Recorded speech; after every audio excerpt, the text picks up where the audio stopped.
Adding conditional logic is one of those simple things we do in our programs, but they're really central to them behaving well. When we talk about adding conditional logic, all we're saying is that our program will behave differently based on differences in data values.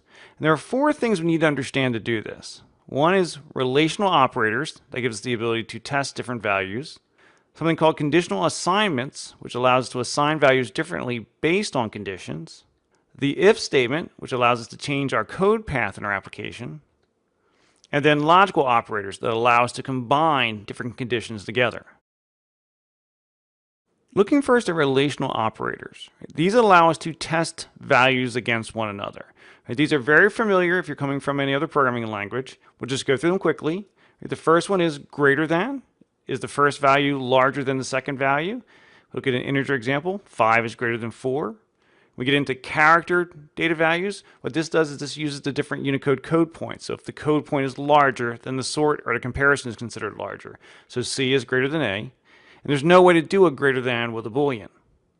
Right, then there's greater than or equal to, which says that if they are the same or the first one is larger. Right, so 5 is greater than or equal to 4, but 4 is also greater than or equal to 4, right, because it's the same.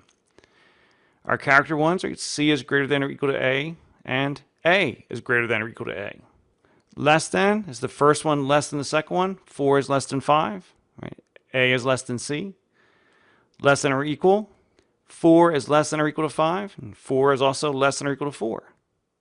Now we get to equal to. Right? Now equal to is the equivalence. Are the values the same? Right? And we use two equal signs to do that. Right? So 5 is equal to 5. Right? And C is equal to C. That makes sense. But when we get to the Booleans, basically, they are equal if both sides are the same, right? So true is equal to true.